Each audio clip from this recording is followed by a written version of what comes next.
so they never healed properly. So those that we allowed the parasites to do their work and eat the raw diet got much healthier and stronger. So parasites are your friend. Bacteria are your friend. They eat degenerative tissue. Now let's say you're poisoned. You've taken antibiotics for everything all these years. You've taken penicillin. You've gotten injections. And you don't have any bacteria left in your life. You're going to have a lot of problems. And the only way your body's going to be able to clean is with virus. Viruses are not alive. Taking antibiotics for a virus is the stupidest thing in the world. It was known 30 years ago. Viruses are not alive. They're protein bodies that act like solvents. They dissolve tissue. They're not alive. Do not give antibiotics for viruses.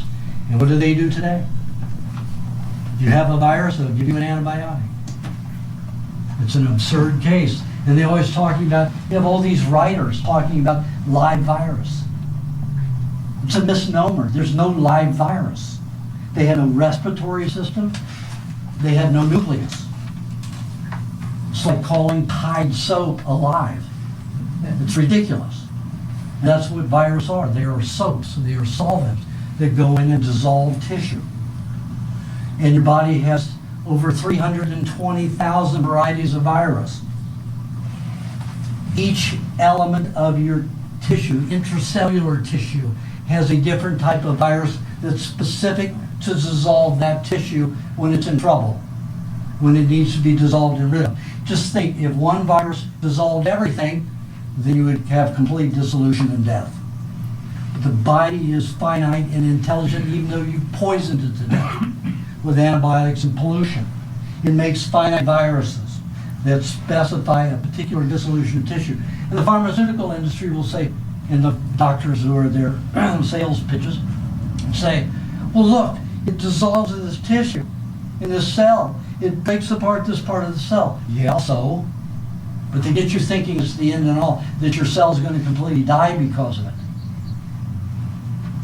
It doesn't happen unless that cell is completely contaminated and destroyed.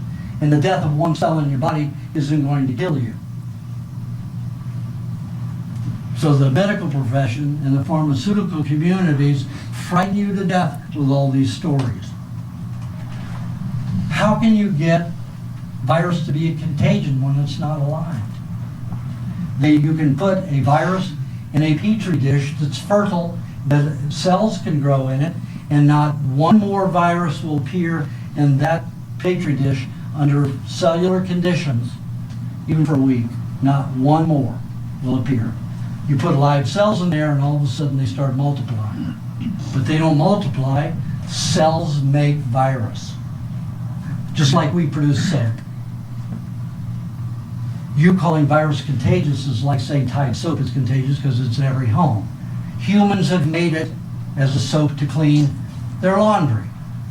Cells make virus to clean parts of themselves because they're too toxic to use bacteria, fungus, or parasites to clean them out because we're too polluted, we're poisoned. They can't live, they can't survive eating toxic waste. It's like I contaminate, let's say I eject an apple, or I spread a field with, let's say, arsenic. Apples grow from this field of arsenic.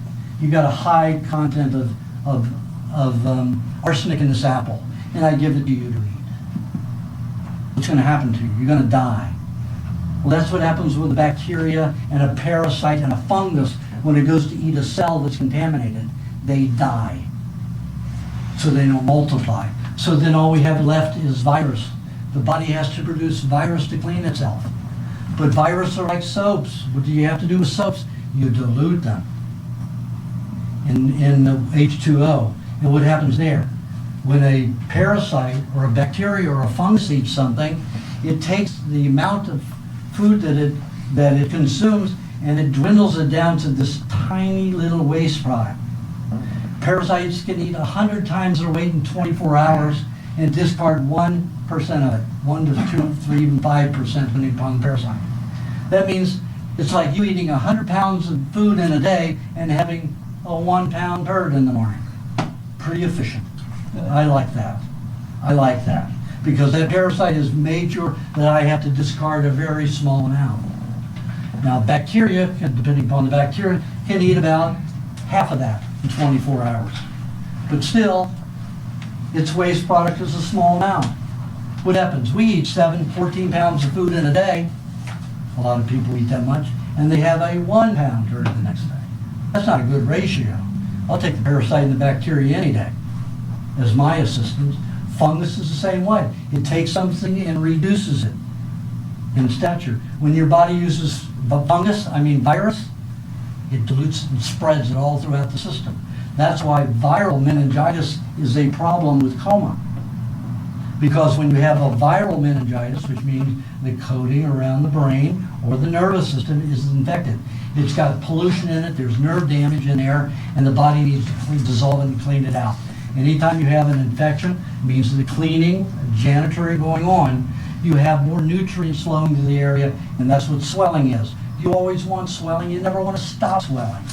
People put ice packs on things, and what do? They prevent the circulation. All of those many nutrients are being moved into that area to clean out and feed the area and heal it. They put ice packs on it, what happens? It clots. They don't heal properly. So you've got an athlete, he has a knee injury. They want to keep him in the ball game, so they put ice packs on it, lower the swelling, wrap it with a ace bandage, give him an injection of cortisone to send him out in the field.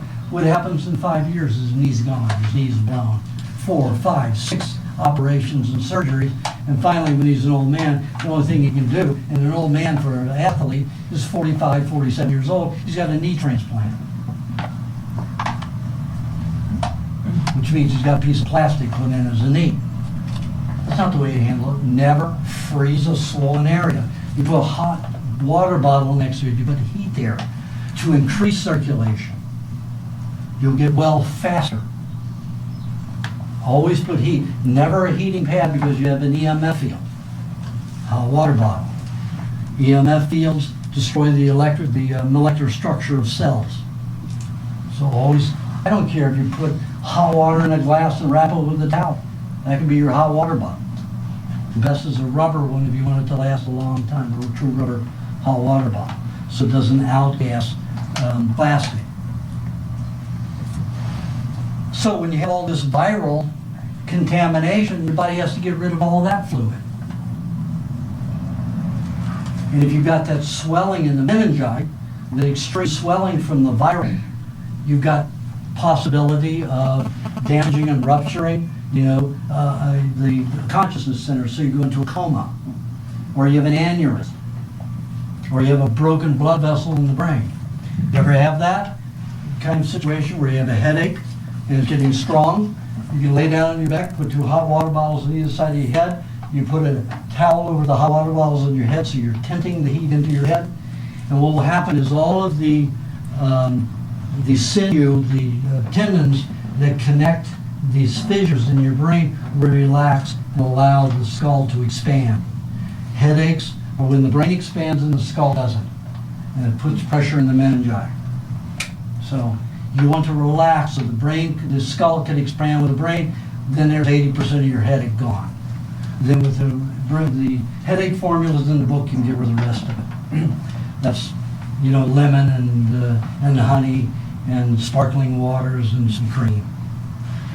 There are different headache formulas in the remedy section of We Want to Live. So that's how you handle it. So, what would you rather have? A viral infection or a parasite? Or bacteria? Or a fungus? I'll take any of them over a virus. And I want all of them because I want to be clean. I don't want to stop any of them. I wouldn't be well today if I stopped them. I would be dead today if I stopped them. I've had spinal meningitis 4 times in my life because of the damage they did to my spine, creating bone cancer and solidifying my spine with that radiation. I was in miserable pain. I rarely have pain in my back anymore. My back is almost completely renewed.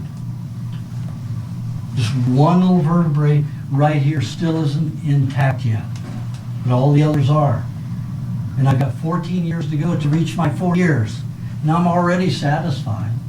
But it worked. Don't stop those detoxification. If you need to stop them because you've got to function and you've got to feed your babies or take care of them and work, the way to do it is lime juice, not lemon juice. Lemon is a bacterial incider. It helps dissolve anything. It helps, that's why people marinate in lemon juice, because it helps break down, it helps fermentation, it helps bacterial growth. Lime juice inhibits it. So if you put, let's say, 3 to 5 tablespoons, or even 6 if you're a bigger person, 6 tablespoons of lime juice with about 2 ounces of honey, which is about 4 tablespoons of honey, 4 to 6 tablespoons of honey, about 4 tablespoons of coconut cream, and about 1 tablespoon of dairy cream. You blend that all together and mix it with about 3 to 4 ounces of Gerolsteiner or Perrier or one of those naturally sparkling waters, and you drink that, a little of that, like 2 ounces of it or 3 ounces of it every 3 to 4 hours. It'll be your natural antibiotic, and it will slow it down. Now, if you have too much lime, it'll do just like an antibiotic.